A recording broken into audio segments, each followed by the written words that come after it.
Thank you so much for the kind words. It's indeed a great pleasure to be here. Okay, and starting off here, I would like to show coming from the Texas Medical Center. And it's, I think, quite impressive how it has grown in the last 75 years. So it's really fantastic to be there. So you can see how much it has evolved in a short time. And one particular institution we have at Houston Methodist, which is one of the biggest hospital systems in Houston, that we have what's called a Center for Performing Arts Medicine. And if you look at that slide here, you see that it is a synergy between arts, maybe it's research, it's a clinic, and more particularly, it's finding new ways how to benefit patients. So using the arts or using music more specifically here, how to integrate that and how to translate that into patient care. More particularly, this particular Center Performing Arts Medicine has grown over the last 10 years, starting with 1 employee in 2012, and now it's 36 employees, and it's really focused on patient care, or more specifically here on music therapy. So this is something that is not perhaps, what you find at standard hospital everywhere, but due to a particular, yeah? Oh, okay. Right. Okay, thank you. Due to this particular center here, we have music therapists that really are very much involved into patient care. So this is really a clinical translation of the arts of music. I would like to add that the director is, the son is actually a composer, is actually a musician, but he is actually the son of a heart surgeon. So it's a very nice synergy here to have that medicine and arts together. So the music therapist, of course, looking for guidance, or also a little bit like data to support the music therapy. And you don't know that there are studies that show by having treatment or music listening of stroke subjects, that will actually help in the post-stroke treatment, stroke recovery. And here, more specifically, music listening is more or less a passive task, right? So where the patient is actually encouraged or is monitored to listen to music over a certain time frame. So it could be a few months, it could be several weeks, right? And this data here from a while back, I think it's like 10 years old, from Helsinki actually shows that there is encouraging results. And that is from that back then, actually 2008, a little bit longer, where you actually see all those graphs, right? After 3-6 months from music listening, they all show upward, right? Language, visual, spatial cognition, short working memory. So this is very much a positive, encouraging result. And keep in mind, the therapy or the intervention consists in music listening. So this is nothing, well, as long as you like the music. If you don't like the music, it's maybe a little bit, the music is listening is a very pleasant task. And so it's a very easy access, if we want, so to the brain or to the functionality of the brain. So more specifically, what we did, and we followed, encouraged by that study, we followed up, and what we did was to design a functional MRI paradigm. You're familiar with functional MRI, in which the patient is passively lying in the scanner, and then you play music.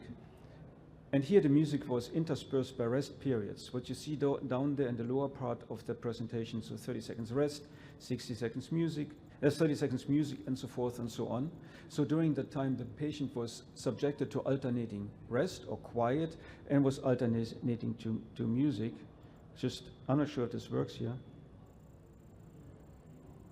No, we don't have sound, sorry. Okay, good. Anyway, but this is particular different kinds of music we play.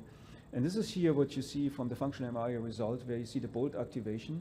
And you see here not a simple bolt activation, but you see here a difference map. What you see in orange is a familiar piece of music that we played the subject. It's something you have a nice memory to, maybe the first dance, maybe your grandparents, something like that, right?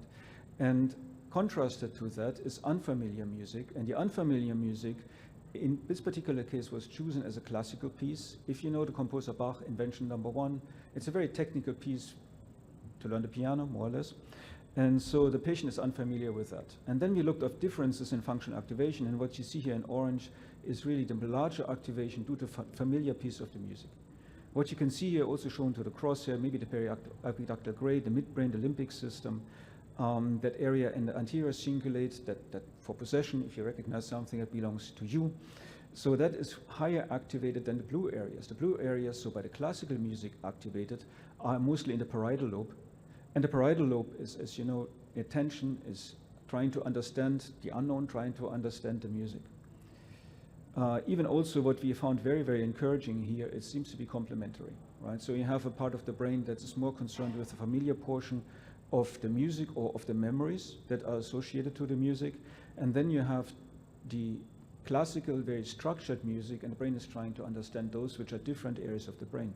So it's really more or less, right, a complementary, if you want, so activation of the brain. So the areas, the coverage of the brain areas by these two contrasting musics, the familiar and the unfamiliar, seem to be doing very well to reach quite a large portion of the brain. And that encouraged us to do a start. And here also shown here is the connectivity, functional connectivity. It's a kind of weird diagram, but it's the brain shown from the top. So the face is in the front. And what you see here is just looking through the connectivity in the brain. And there are different musical pieces we played. So there's Bach.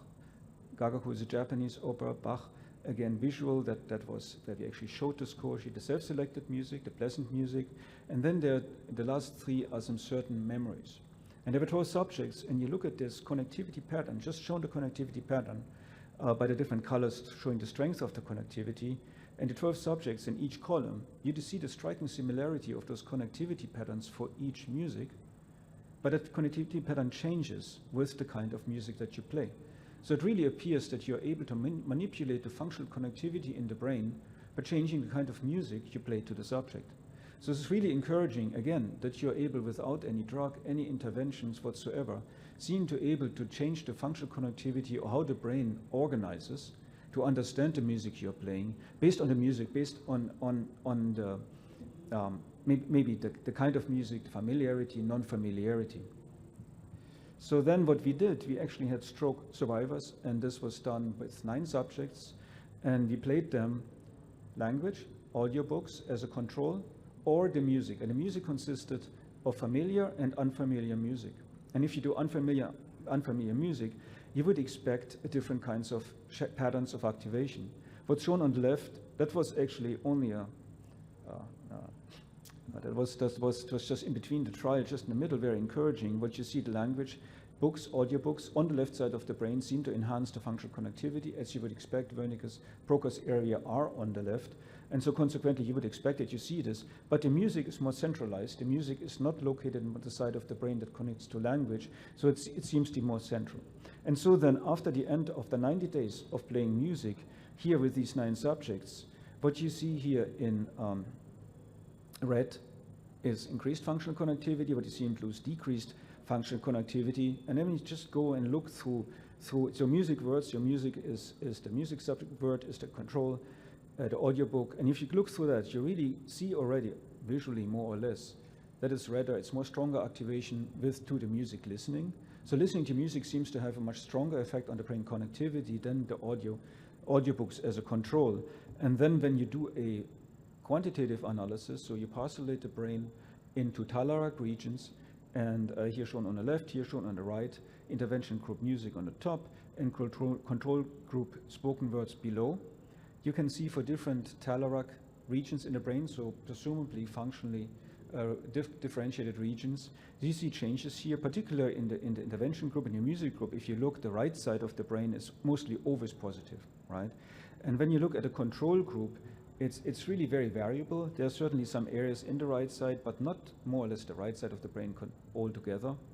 And then on the right diagram shown, and I apologize maybe for the colors and a little bit stranger presentation there, but you see in red higher brain connectivity, but you can actually quantify that as well. And so when we look into the total brain connectivity, you see an increase with the music, 18%, relative to the spoken word, where actually the connectivity decreased. So we find, or we conclude from our data, that this is actually very stimulating to the brain, from stroke survivors, middle cerebral artery stroke survivors, that they were actually engaged in listening to the music, and by that were able to increase their brain connectivity overall, more specifically in the right brain, control to the audiobooks. So we really think music therapy, music listening, seems to be a viable method to help recovery from stroke. With that, I would like to conclude, and thank you very much for your attention. Thank you.